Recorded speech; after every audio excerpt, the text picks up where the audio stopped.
Were you fascinated by animation as a child? We're starting at college. I've seen some people, they have like high school, they go back even further. Yeah. But since we're starting at college, was animation something that was always there for you, or at King's College, was that something that you got into when you got into college? So King's College is actually a Ugandan high school. Oh, nice. Like the education system back home is different from America. Okay. So like I think Is animation as big there as it is here? no, it's not. Or is Not it at all. growing? Not at all. No? It's growing right now because we've had a couple of animators in Uganda who've traveled and done some projects. Like off the top of my head, there's this guy called Solomon Jagwe, who was like one of the first Ugandans who was an animator that I ever met, and I was like, oh, what, a Ugandan made it as an animator? Oh, that's awesome. But back home, the industry is not.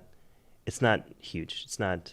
So King's College Buddha is actually a boarding school. So think Hogwarts, Harry Potter. Ah, Yeah, okay. but okay, it's okay. actually a high school. So the Oh, okay. So I was there for the equivalence of.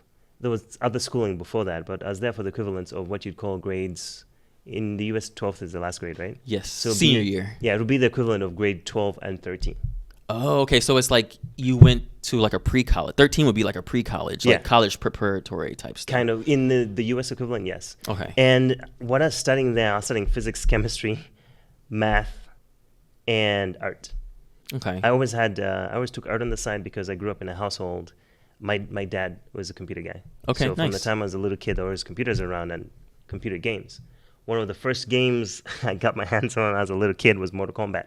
Oh, wow. That's And, way back. Was that like 1 or 2? That was like had to be the first one. Dude, I played all. Oh, of wait, them. 2008? Nah, that wasn't 1 or 2. No. That This was is like, no, but like this is before then. Like, oh, like, okay. Like, you know, like this just like general art experience at the time. Like Gotcha. because there's no animation industry back home. Yeah, by the time 2008, 2009, I think Iron Man was out by this time. Because I remember around that time, that's when I was thinking about, those last 2 years was when I was thinking about like maybe I should become an animator. But Okay. I didn't know how. Okay. And so King's College, luckily, is one of the most prestigious schools back home. Nice. So, Yes, if it's like high school, some people call it like overseas that I know like university instead of college, but it's literally no, there called is university after that. So Oh, this is okay. high school. Okay. And then university. But I was lucky enough to get into one of the best, if not the best, school back home. That's like awesome. you get in on merit only. Like you have to hit 7 grades to get there. And I'm Nice. lucky that I was around people who motivated me and helped me get in. But still, there's no like animation program. Right. But when I was at that school, they had a computer club, and I was a nerd. I love computers, and Adobe reached out. So I owe a lot of my career to Adobe. They had this program called Adobe Youth Voices, and That's at the awesome. time it hadn't started. I was part of the very first group. So Adobe reached out to a couple of schools, King's College, Budo included, and they're like, "Hey, we're gonna give you like a software package, like Photoshop. It was a lighter version of Photoshop at the time. It was one of the Adobe suites because the Yeah, CC stuff wasn't out Exactly. yet. It gave you Okay. like one of the suites that had more of like this creating programs, and they gave them to a bunch of schools, like those Oxford schools across the world. I remember looking at the list and I was like, damn. But anyways, they reached out This to is a big deal. yeah, no, but they reached out to our school, and like one of the ladies who run the computer club reached out to me. I was like, hey, Alvin, I'd like to pick you and fellow computer nerd Graham to participate in this competition. So Adobe asked us to make something unique about your culture. Now I remember I took one look at the schools, and I was like, there's no way.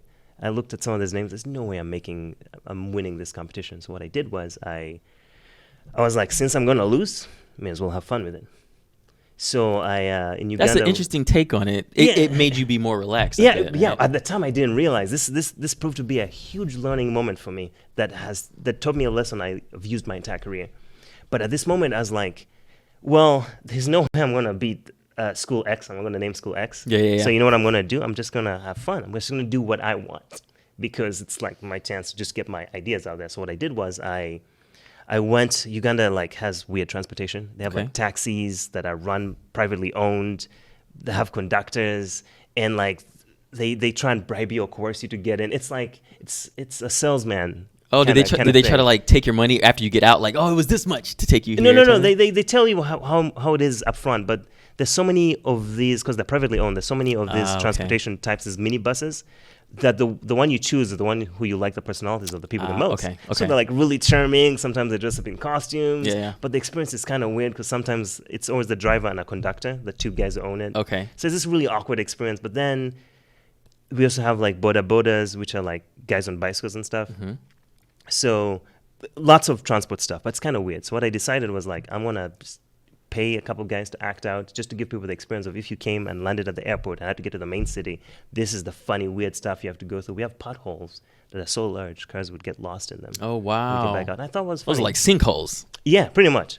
And so I filmed that and I sent it off and I forgot about it.